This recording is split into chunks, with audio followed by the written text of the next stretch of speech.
afternoon, and good evening. I am Solid Zane, and we are playing Metal Gear Solid 5: The Phantom Pain. In the last episode, we infiltrated OKB-1 and learned of Skullface's plans. At the end of the episode, Sahelanthropus was activated. Today, we will take on Sahelanthropus. Hopefully we'll win. Chances are it won't go too smoothly.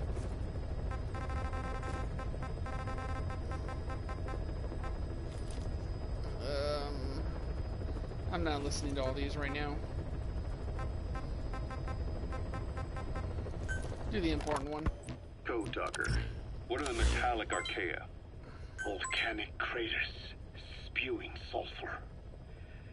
Water hot enough to boil your skin off. Ocean depths of 800 plus atmospheres.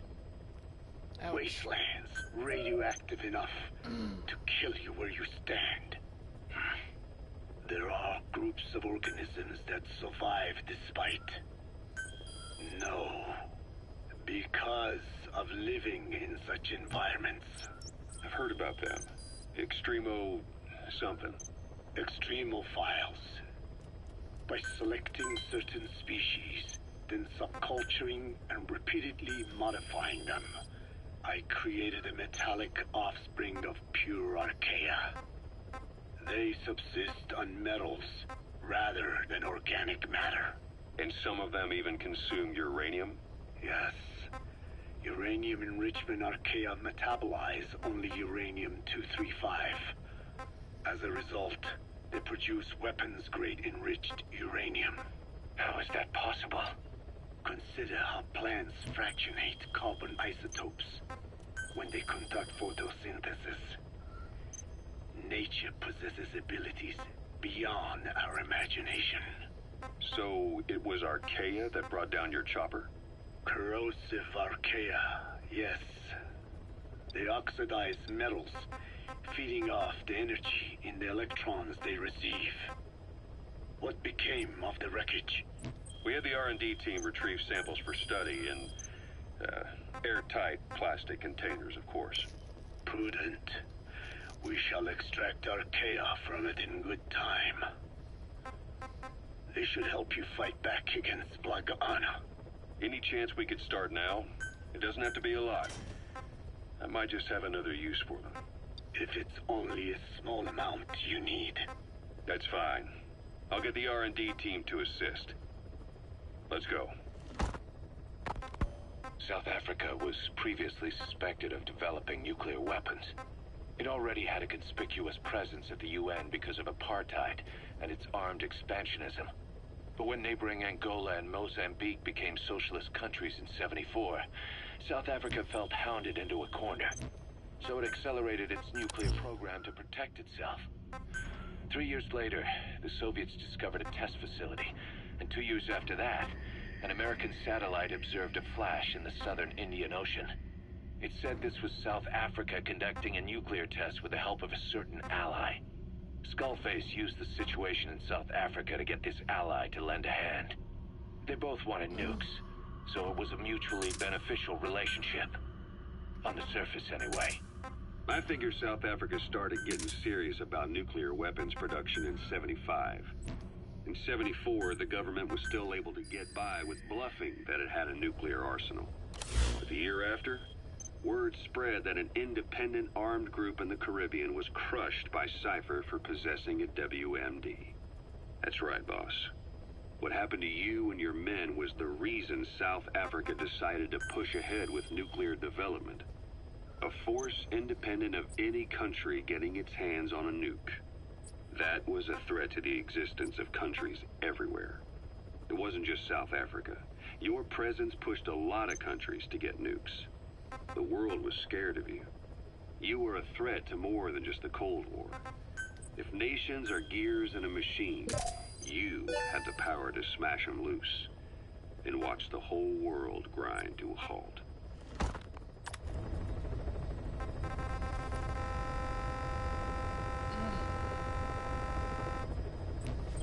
Okay. Let's go ahead and take a real quick trip back to Mother Base. We gotta take a shower and then get on with the mission.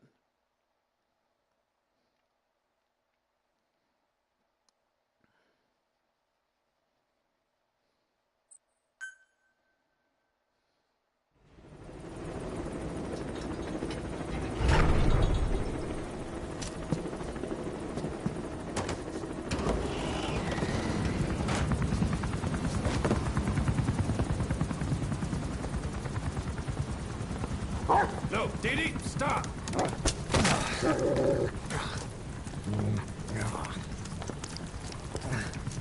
Snake. Sorry. Guess I've been away a while. Don't be such a stranger. It's a bad example for the men. And he gets pretty lonely, too. Didi, come!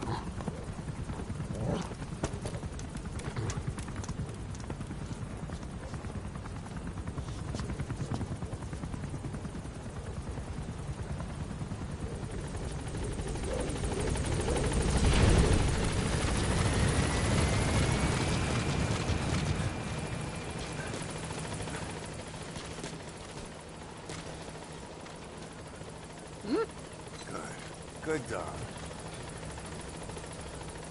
Okay. Random knife floating in the air there. Good dog.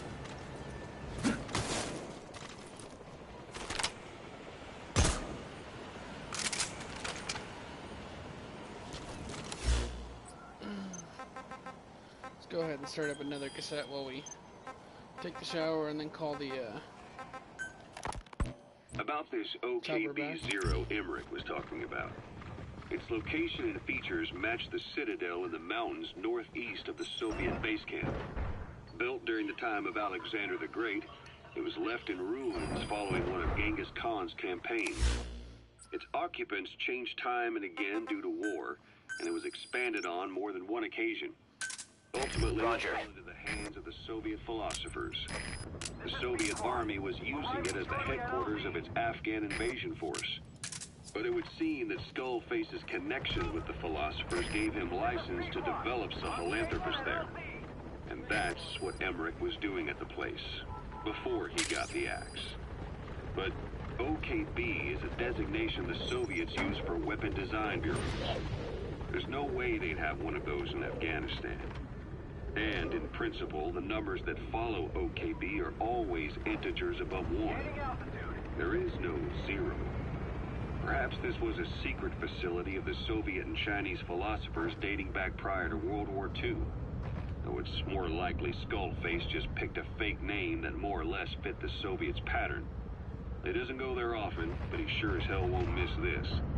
They use the heliport on top of the tower for his visits. Start by heading for the heliport. Then wait for your chance to make contact with Skullface.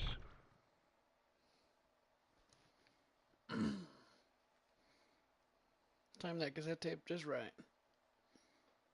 Alright, folks. Without further ado, let's jump into the mission.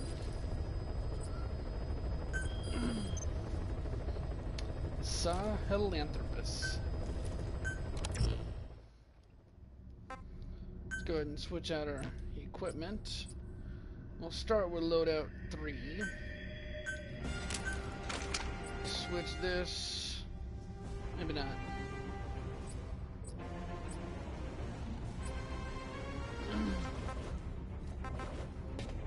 That damage remains the same. Oh no, it doesn't. It drops. What am I thinking?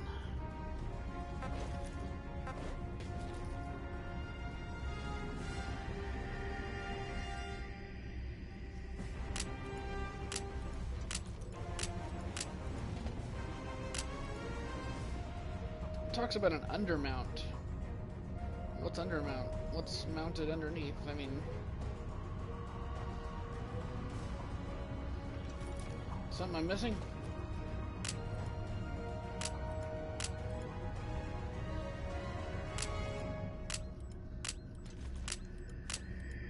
same to me. Just the rangefinder.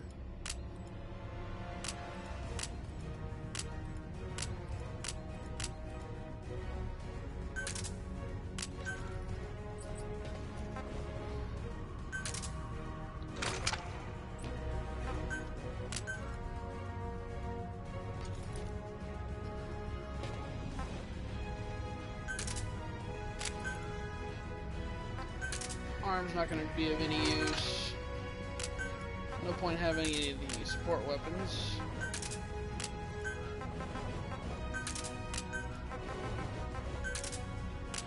At least I don't think so. Only damage weapon is a hand grenade. C4. No point in my opinion. Items. Reflex mode. No, let's not. Let's get rid of that. Jasmine. Nothing. Tools. We have 0 use for the Fulton. Does it still cost? It does. I wish we could unequip the Fulton for missions like this where there's no need.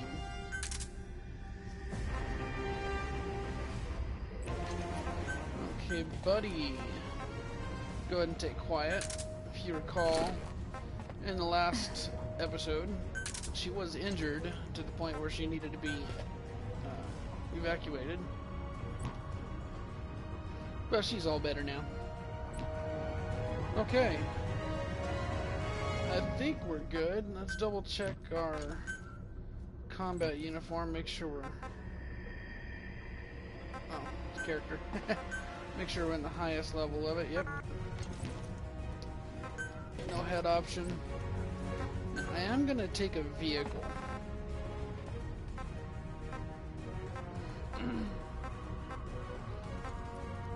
Now you might be thinking, you know, a tank would be a good choice.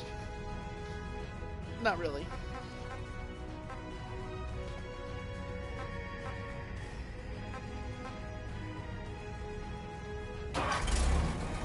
.20mm cannon or a 30mm cannon. I think so. Okay. Let's do this. Now, let's see. Let's not do this at nighttime. I don't think it's gonna help against the robot.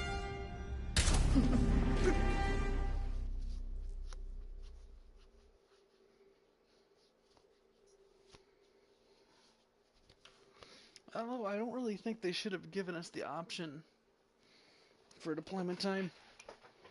In reality, you know, he would start the fight where we left off in the last episode. So, but of course it is a game. Gotta change things up a bit. Here we go, episode 31, in-game. I believe it's like episode 28 or so on my YouTube channel.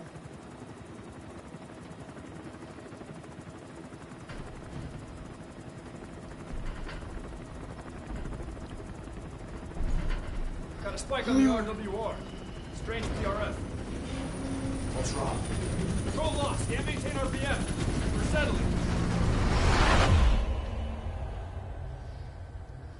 Well, hello, Eli.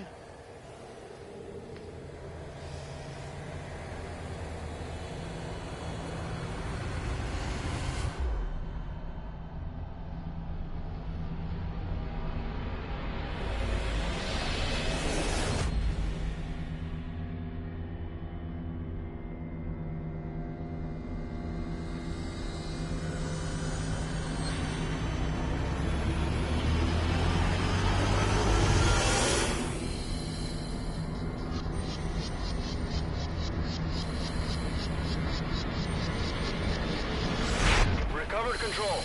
Ascending. Hey, Snake. There's something wrong with Eli.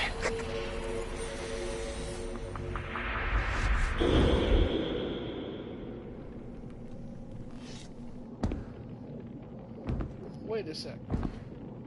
Did I get ahead of myself and forget where the last episode actually ended? I might have.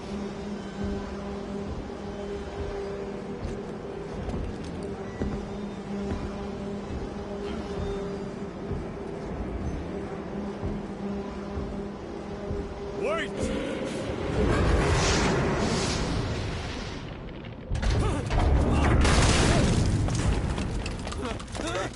Who is doing this? Such a lust for revenge? Who?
Cypher will rewrite the records, and I will vanish from human memory. But the thirst for revenge that I have planted will infest the system. No one can stop it now. Sahelanthropus will unleash that thirst unto the future!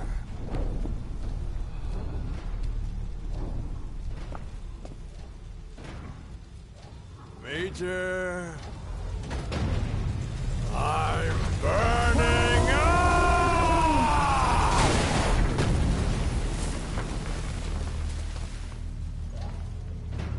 Major. Boss, get out of there!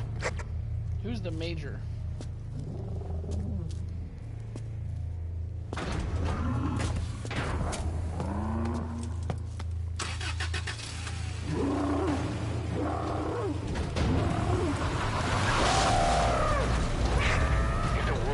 Out about Sahelanthropus, Skullface will have won.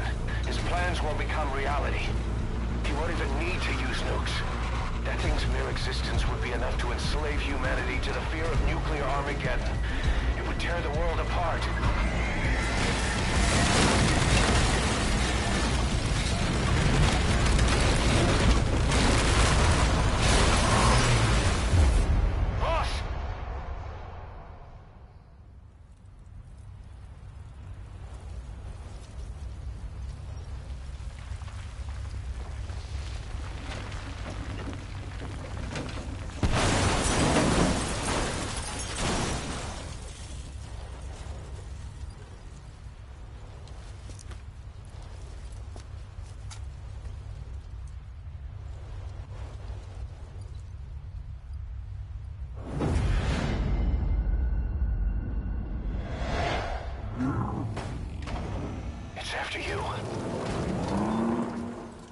Stop it, boss.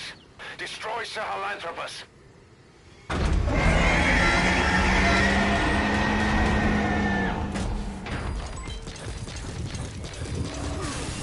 Boss, stop Sahelanthropus.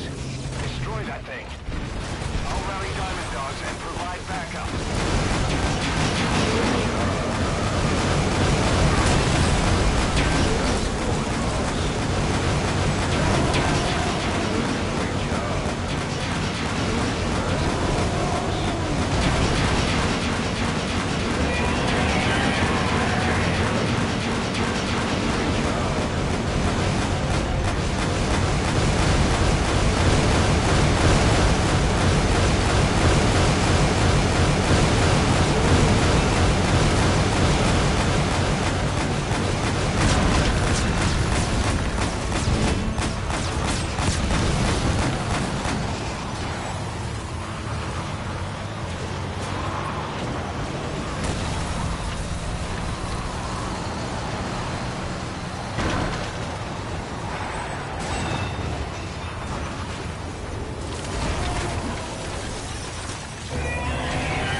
one chopper.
Snake!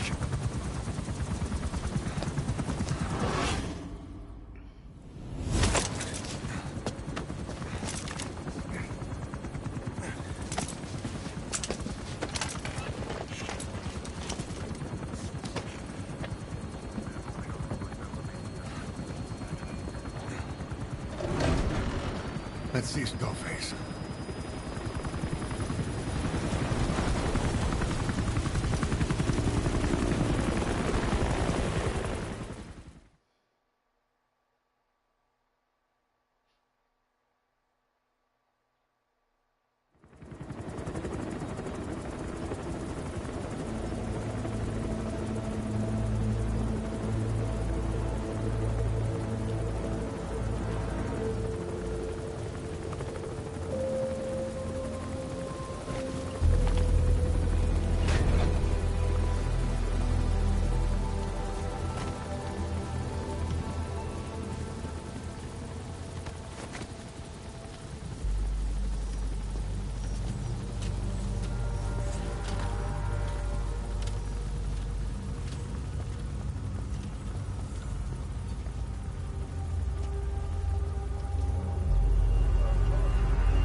There were 3.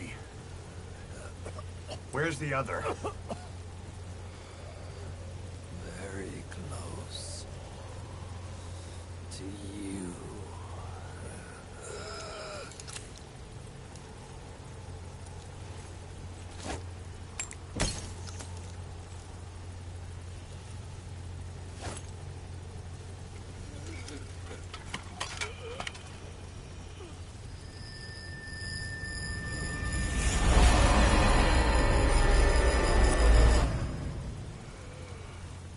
Finish me. Kill me.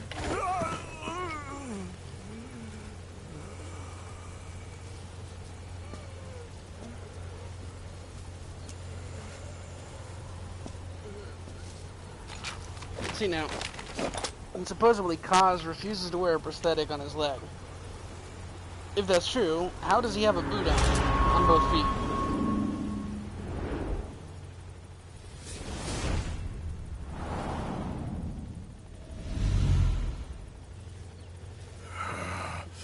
Yeah, I'm gonna go and pull the trigger.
it yourself.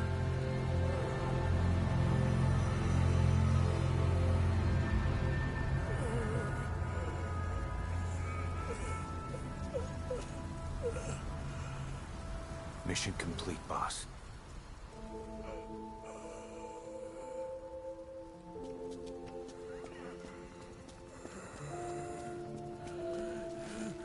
Kill me!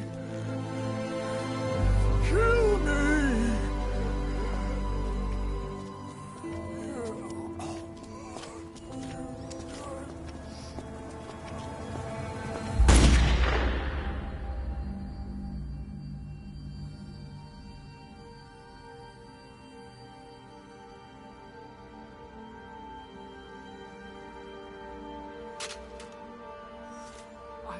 I did it! Revenge!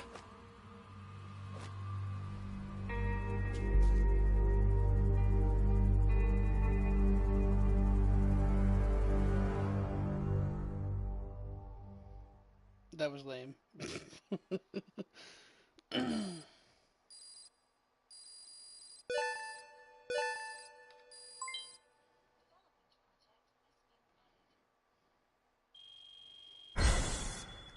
Buddy Bond with Quiet has gone up all the way again. Only an A rank. Probably my accuracy, which I mean I did pretty good. Missed some bonuses, I guess. I don't think I could have done it any faster. I mean, maybe. Actually, I did do it faster once on my personal playthrough. The tank that I got in at the start, the ZHUK whatever. The first time that I actually beat Sahelanthropus, I used just the machine gun on that armored vehicle, and it lasted. The battle was probably like 2 minutes. It was nothing. Anyway.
Anyone can give up his fight by laying down arms.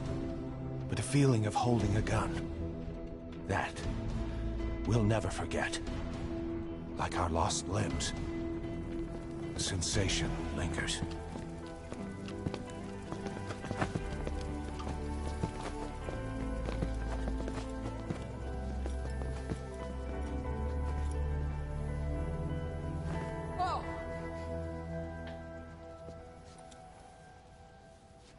Here she comes!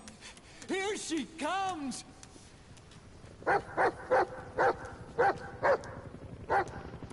See, Dee Dee is the only smart one. Dee Dee knows this is a bad idea.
heroes in missing hands. We stand tall on missing legs. We stride forward on the bones of our fallen. Then, and only then, are we alive. This pain is ours, and no one else's. The secret weapon we wield, out of sight. We will be stronger than ever, for our peace.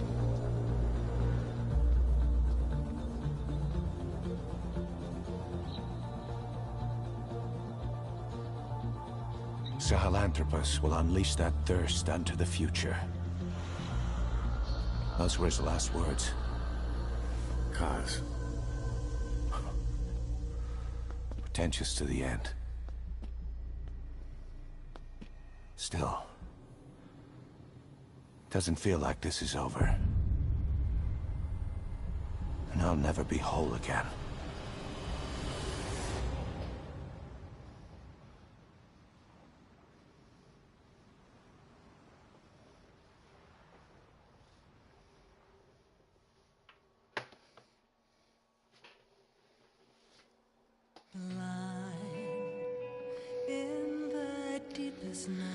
And that's that.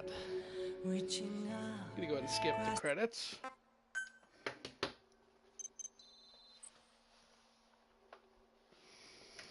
Some more tapes.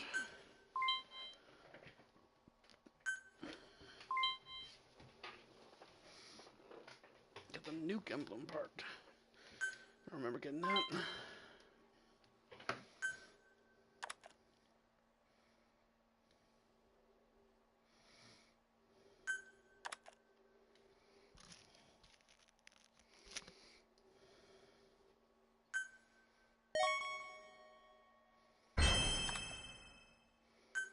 Alright, got some pretty good soldiers here.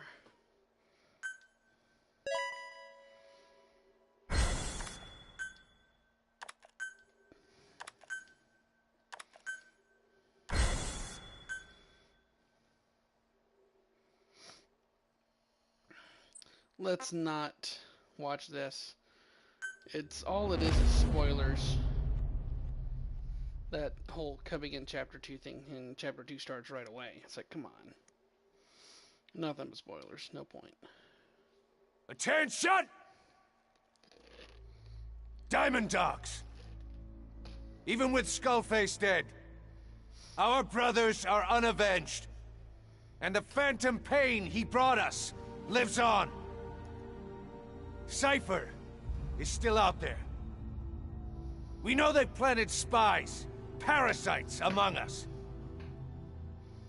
Watch the man to your left, to your right. Assume nothing. Report everything. It's the only way to protect ourselves. From here on out,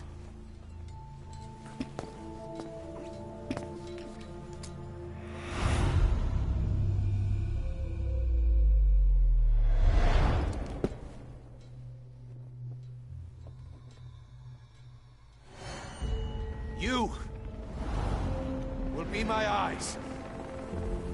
The deadliest enemy's right here in our midst. And they will get no mercy.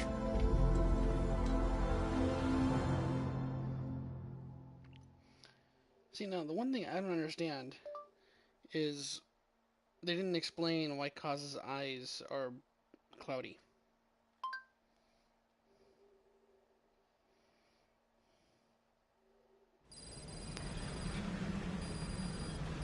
Even with Skullface dead, our pain is still right with us. We need more strength. We need more men. Diamond Dogs needs to be bigger. Missions have come in too. We still have a long road ahead of us. Sorry folks, I'm checking up on Wolfie. I'm looking online for that cloudy eyes and Kaz.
Nothing online, just speculation, rumors.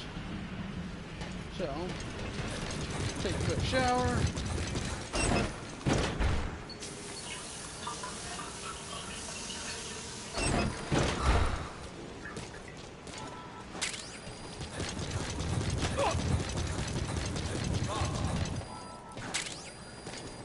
And then, notice all these new Thank posters. you for getting rid of the disease, boss. Big Boss is watching you. Is it really? And then you may have noticed this is no longer under development. Been fully constructed. It only took 31 missions to do it. Okay, so that's that. Let's go ahead and call the chopper. I think we'll finish off this episode with some FOB. This is Pequod. Arriving shortly at LZ.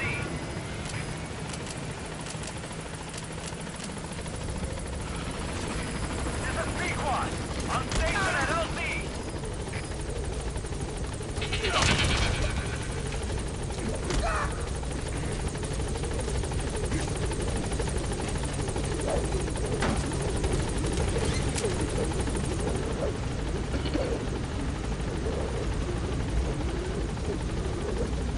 Gaining altitude.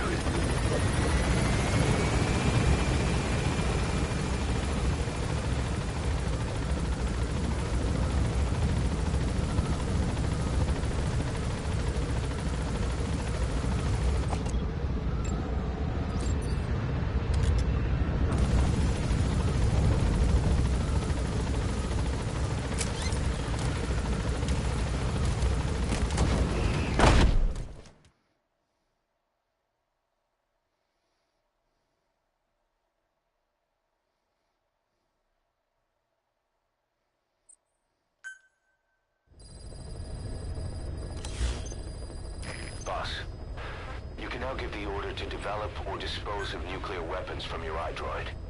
With a nuclear deterrent, even if you're discovered while infiltrating a rival PF's FOB, most PFs won't dare retaliate. But you, of all people, know how dangerous it can be to have nuclear weapons. So will you add nukes to our arsenal as a deterrent? Or will you take them away from other PFs and dispose of them to help build a world that's free of nuclear weapons? I'll leave that decision up to you. We've inoculated the staff with Walbachia to keep them from becoming symptomatic. That should also contain the infection. How did this happen in the first place? It has to have been a Cypher spy within our ranks. If this is so, then why the Kakongo strain? If their intent was to wipe you out. Skullface said the remaining English parasite was close to the boss. If this latest strain was his doing, he wouldn't have tipped his hand. It is possible someone brought eggs onto the base. Without knowing. Stuck to their shoes, clothing. Well, that makes the most sense to me. And where did the eggs come from? You mentioned that your boss visited Nzoya Badiopulu. Sure, but his gear's disinfected immediately upon return. Then he was not the carrier. And not just the boss. All staff dispatched to high-risk regions were quarantined on the flight back. When the symptoms first appeared, we checked and disinfected all equipment used up to that point. Any and all prisoners, soldiers, materials, and animals extracted during missions were also quarantined. So, that just leaves... I have seen children around here. Where are they from? All over. Some were being held hostage at a mine. Then there were the troublemakers at Bwala Yamasa. Bwala Yamasa? Yeah. Their clothes, their things. Did you burn them? They're just kids. We couldn't... And besides, not one of them's shown symptoms. The parasites don't infect prepubescent hosts. Their vocal cords are not fully developed. Well, if infection doesn't occur in children... It is possible they carried eggs on their clothes, and the infection spread from them. Check the kid's stuff. I doubt there is any trace left by now. But if there is, is. Some of those kids must be close to hitting puberty. How could we have missed this? The name Bwala Yamasa got quite a reaction from you. I'm guessing the Kikongo strain was released in that village. Cypher used that region to experiment with vocal cord parasite transmission. The Kikongo strain. The settlements around the refinery upstream of Bwala Yamasa were the proving grounds. They would infect one villager, then record transmission speed. Dangerous work. If they failed to contain the infection, it would slip into the surrounding regions. At which point the world found out about the parasites, making them useless as a weapon. Incredible they'd risk such a thing. The test site was densely populated too. A terrible place for such experiments. No doubt, they thought burning everything would wipe away all traces. The settlements were covered in oil anyway. Who would wonder if one day they caught fire? And so it did. They burned it all, living and dead. Those remains. But they miscalculated. Transmission speed was far faster than anticipated. It may have been the temperature, or hygiene standards, or perhaps the parasites reacted quickly to Kikongo. Whatever the reason, nearly all villages were swiftly infected, and the settlements reduced to mounds of corpses. Making matters worse, the dry season was ending. When it came time to burn the village, the Moneni River had swelled. Many of the bodies were waterlogged. Meaning they didn't burn completely. The corpses still contained viable eggs, and the larvae washed downstream. And when the people downstream drank that water, that marked the end for Bwala Yamasa. I learned all of this at the mansion. I warned him of the risk of eggs getting out. And? We are prepared for any eventuality. I get it. Putting the oil field back online. The oil leaks, saner. They plan to pollute the river, prevent the spread of infection. But the oil flow was stopped, and downstream the people of Masa Village started using the water again. The PF soldiers deployed at the village were locals, spoke Kikongo. They were infected, and the kids survived. I've heard enough. And who stopped the flow of oil? Don't. We did. That confirms it. The source of the Kikongo strain infection was Masa Village. And the children brought it here. It is no one's fault. There is no blame to be cast. The parasites, they were tested in other regions?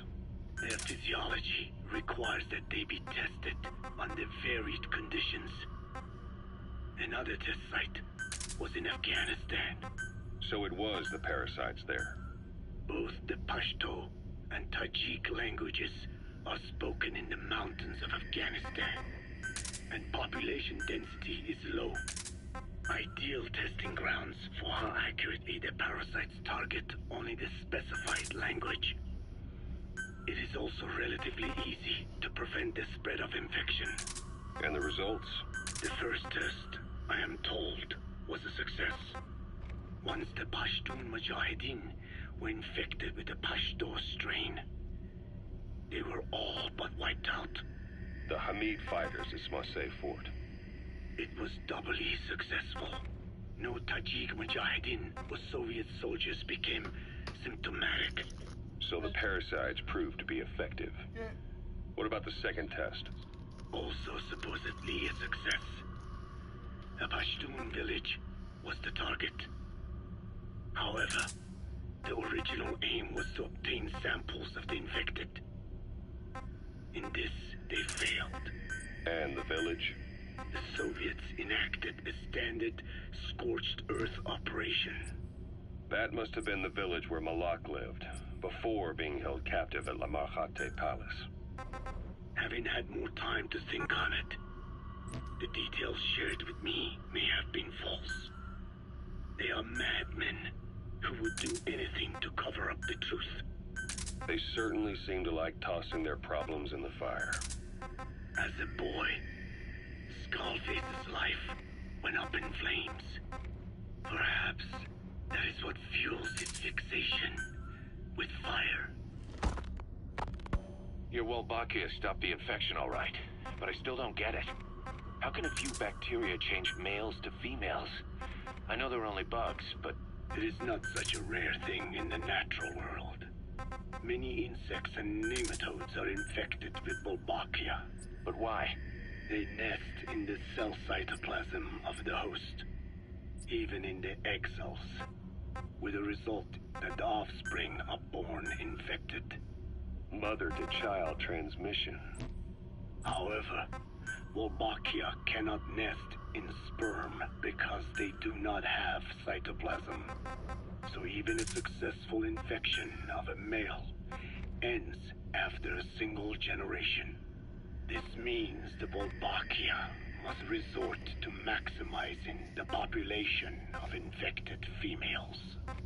Sounds like an ethnic cleansing campaign on a tiny scale. Gender change from male to female is their survival tactic. So more females means more Wolbachia carriers, so it can keep thriving in the following generations. But the parasites in a human host are supposed to be a mating pair. If there's no male, there'll be no offspring at all. It's killing itself. Slow down. This tactic is intended for environments where a single male can copulate with multiple females. Originally, the Wolbachia did not infect the vocal cord parasites. I created a mutated strain, modifying the Wolbachia so that it could infect monogamous pairs. The Wolbachia's greatest multiplying tactic, the male-to-female change, worked against itself in the monogamous parasites. Just as you said. Then, I performed repeated selection of Wolbachia strains until I achieved 100% certainty of male-to-female conversion. Creating female-female pairs, unable to reproduce. And you say the Wolbachia affects the host of the host, that is, us, cutting off our means to reproduce? It is almost certain. Of course, we will not turn female. After all, mammals possess no natural gender-changing function. But some Wolbachia strains can cause cytoplasmic incompatibility in the host. Is that some cell deformity? Put simply, it means the altered sperm of infected males kill the female's egg on contact. And that's happened to us? Yes. And yet, what occurs in humans is not just simple CI. To date, there are no cases of Wolbachia affecting humans. The fact that this strain causes this effect, is it the vocal cord parasite's affinity with humans? I do not know enough to say for sure. So the parasite warps the host. Reminds me of what Skullface said. It is the way of all organisms to create their own optimal environment. Just look at you and this base. Organisms that cannot do this are doomed to extinction. The difference with parasites is that their environment is another organism. That creates a connection between life and life. Parasitism, symbiosis, or death. In this way, the host too is challenged to adapt. Okay. So that's it for that. Let's go ahead and jump into some FOB stuff. Probably do some indirect retaliations.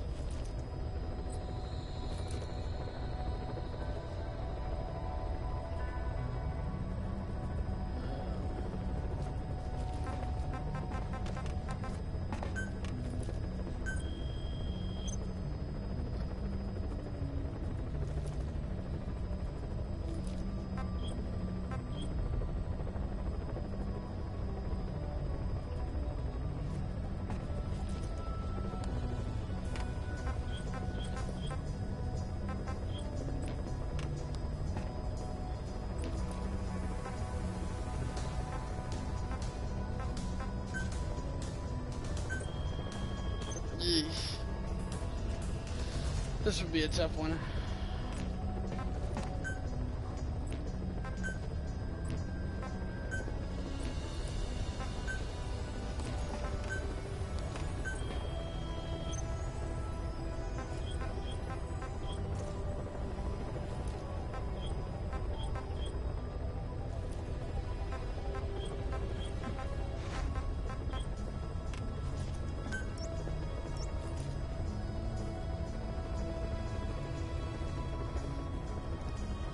Okay, so on each platform,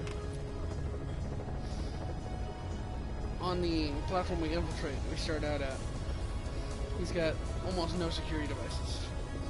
Just his guards, 8 guards. 10 guards on the main platform, more security devices. Only Claymore and a single drone. Yeah, you know what? Let's do it, eh?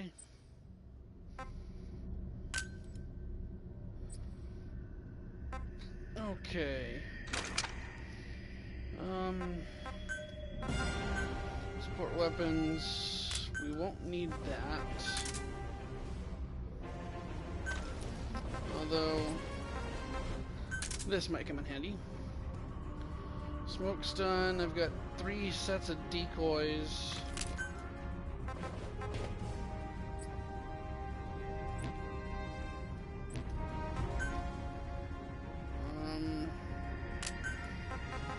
No need for that. I never use the night vision.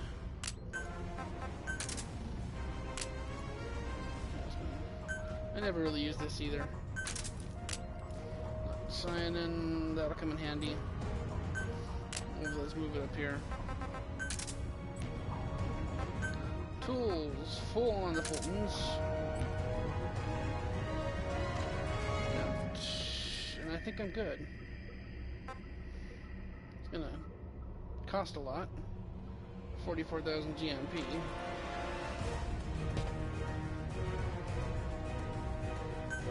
I think we're good, okay.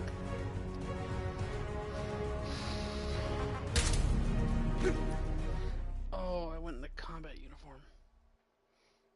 I meant to infiltrate in stealth in the sneaking suit. Oops.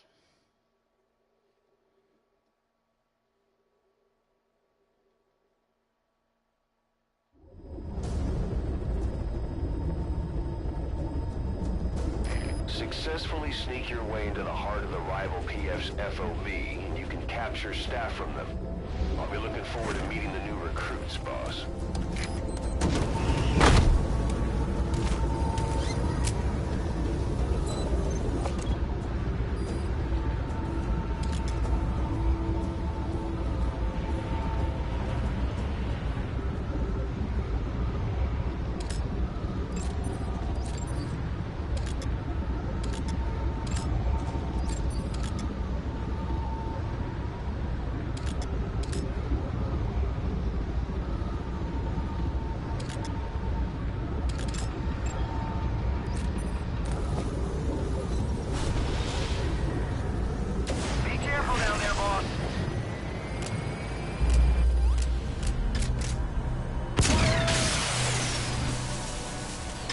What?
to extract him.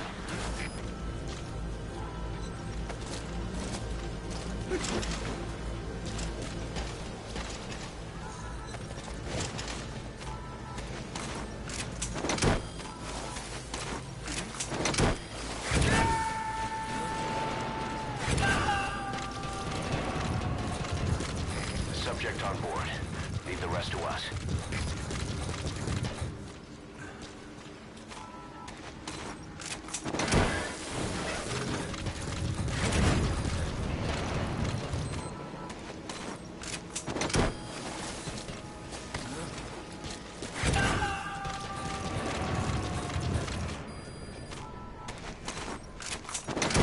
He's coming too. Roger that.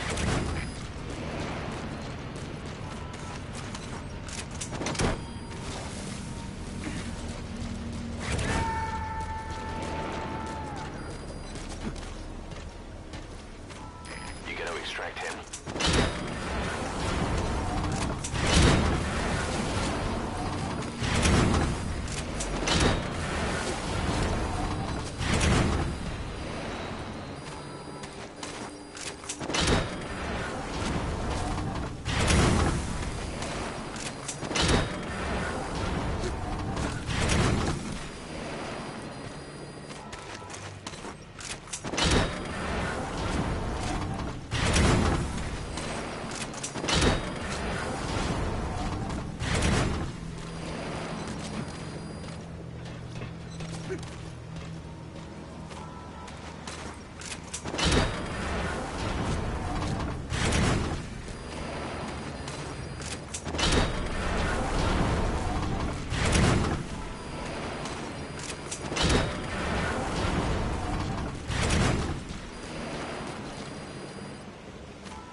Shoot, I don't have anything that can take down the... Oops.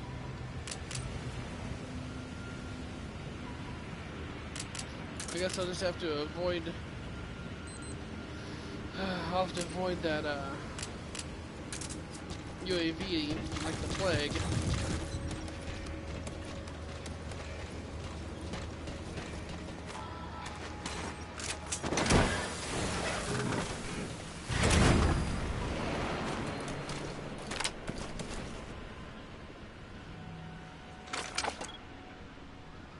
I swear I saw a guy up here.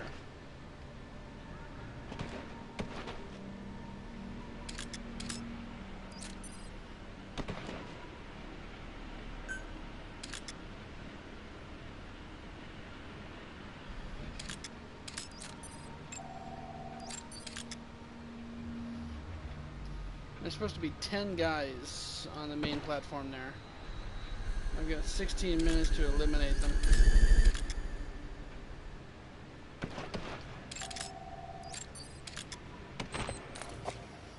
1, 2, 3, 4, 5.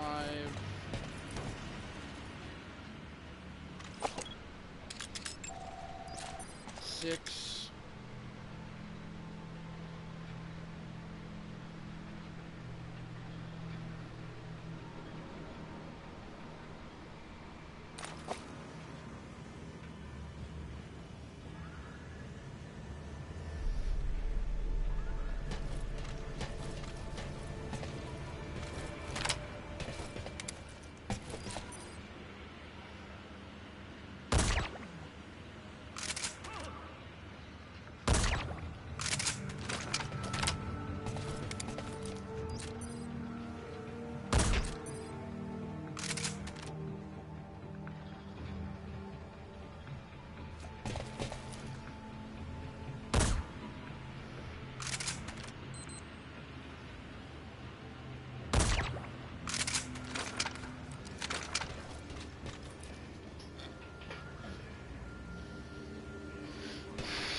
One at 65. One at 104. One at 80.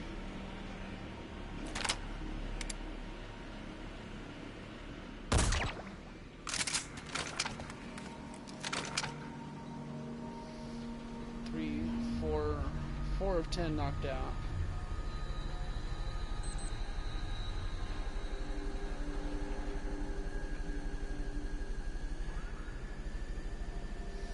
Good, the UAV did not notice.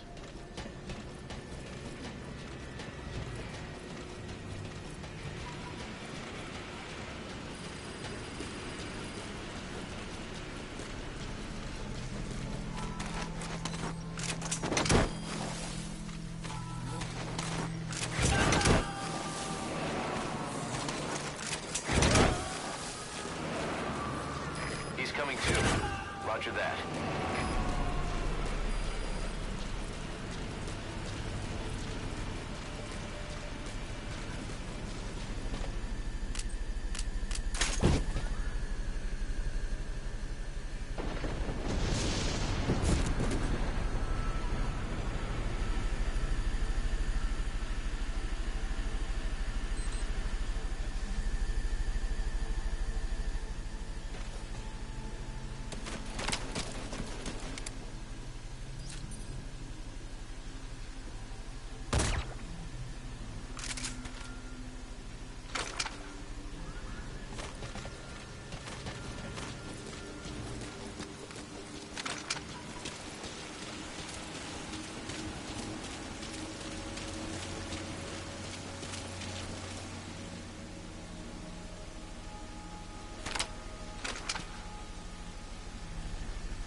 Got 18 Fultons left.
common metal. Fuel.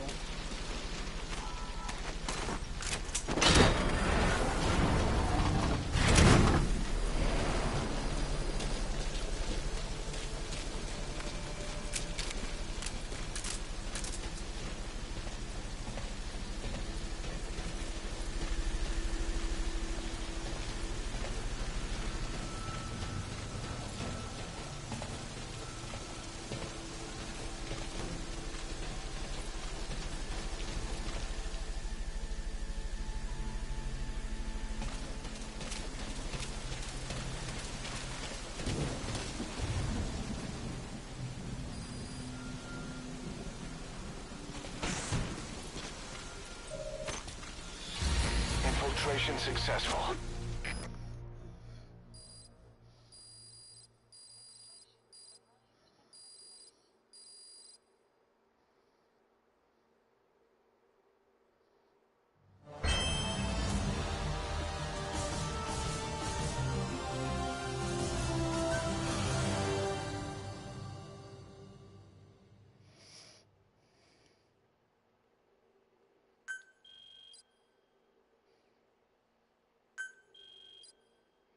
Gee, 305 into the red.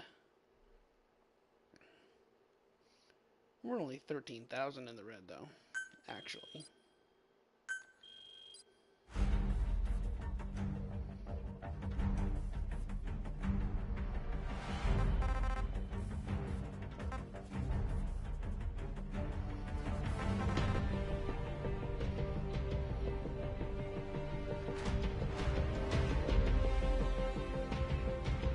I shouldn't have done the turrets. Should have just left all 8.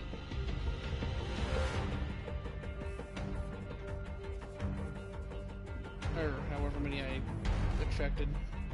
4, 5.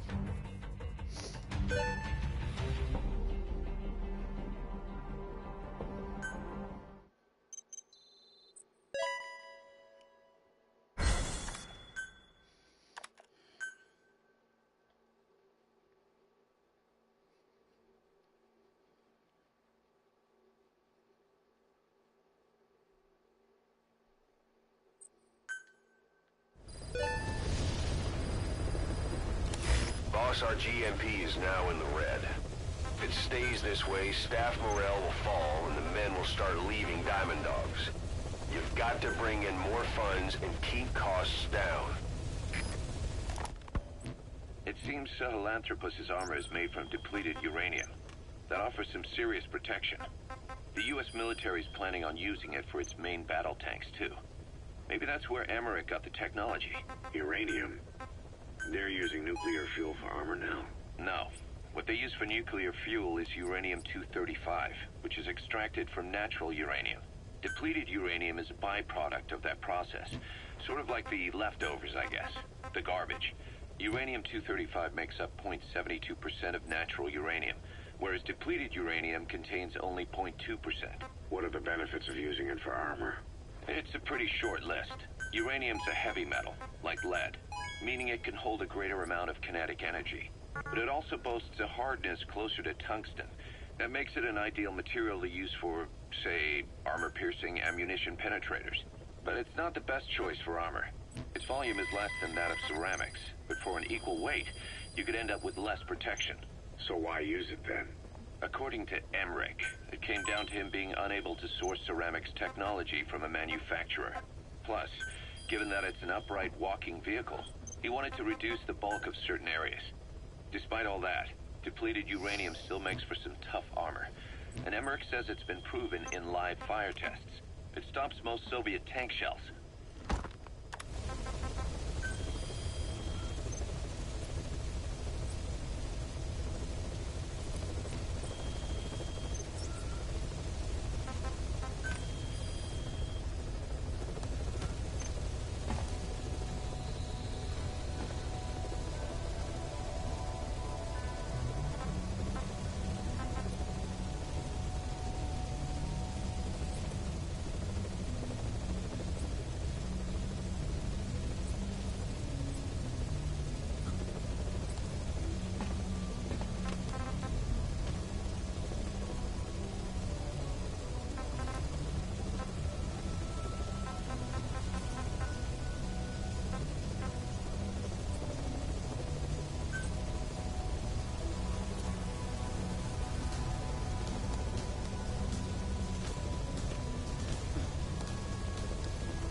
Okay then.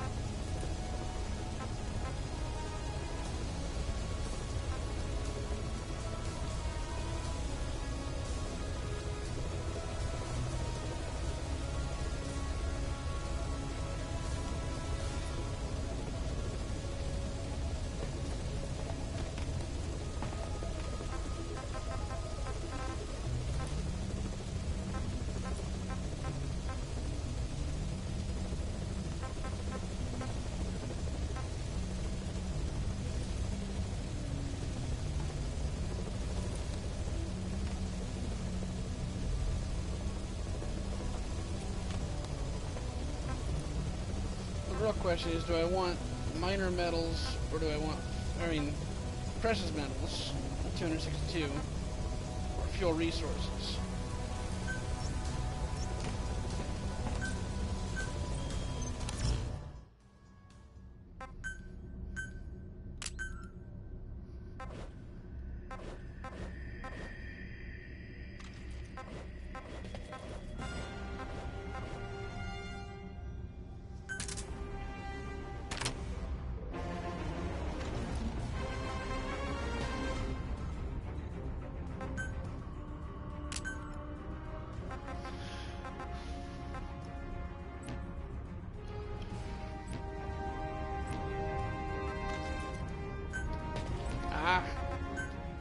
Almost did it again.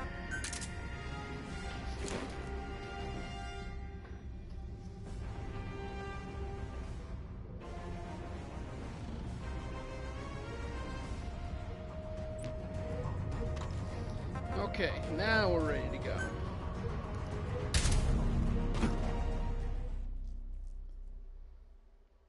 I'm gonna do this one, then we're gonna call it a day. See if I actually make it through.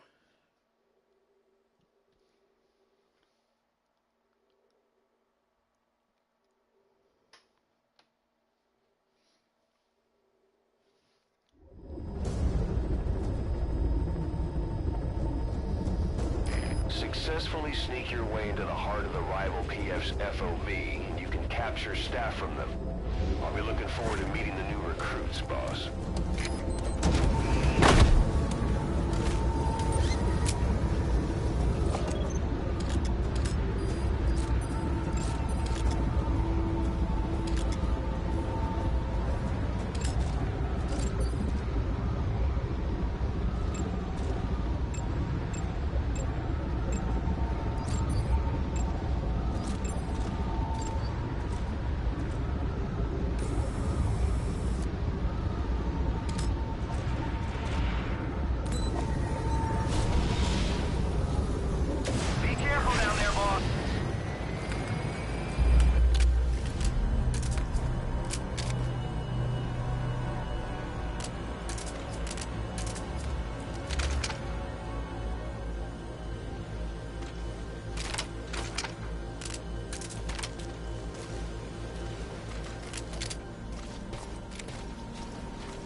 a strange noise just now. Gonna go check it out. Over.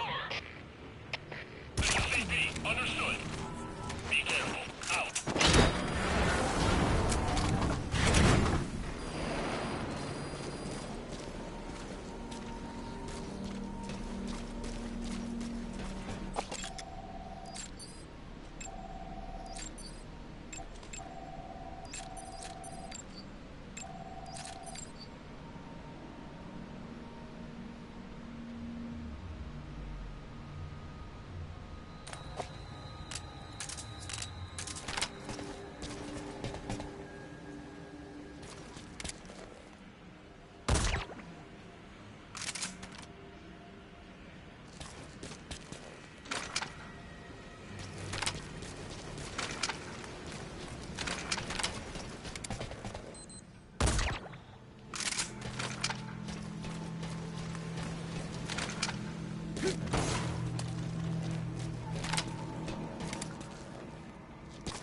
Oh, come on. How did he just disappear?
Chief, this is CP.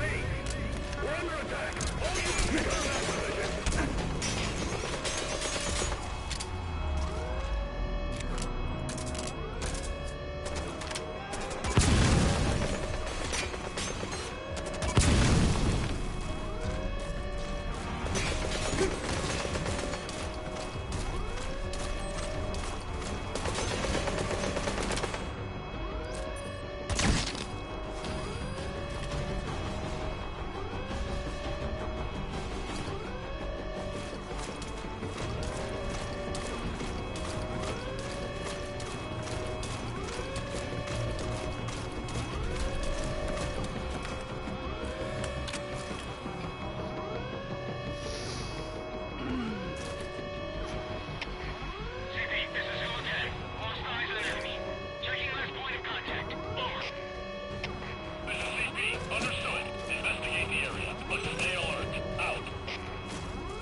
Infiltration successful.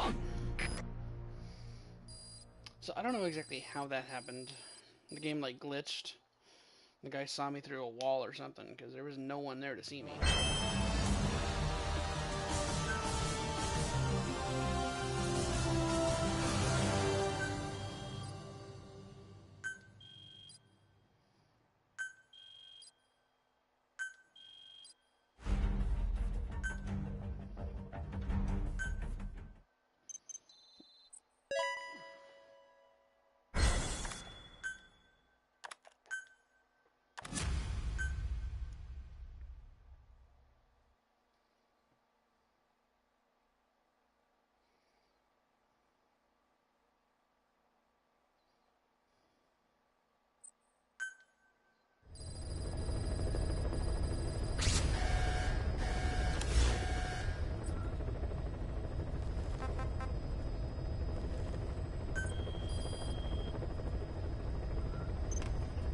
Okay, it tells me I have an emergency mission and then it doesn't show it.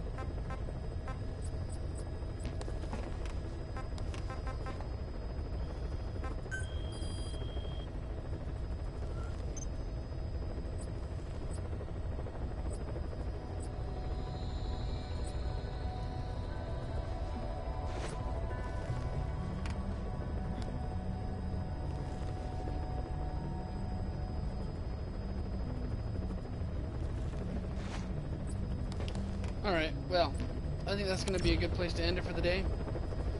So, you guys have a good day, a good night, or a good morning. Solid Zane out.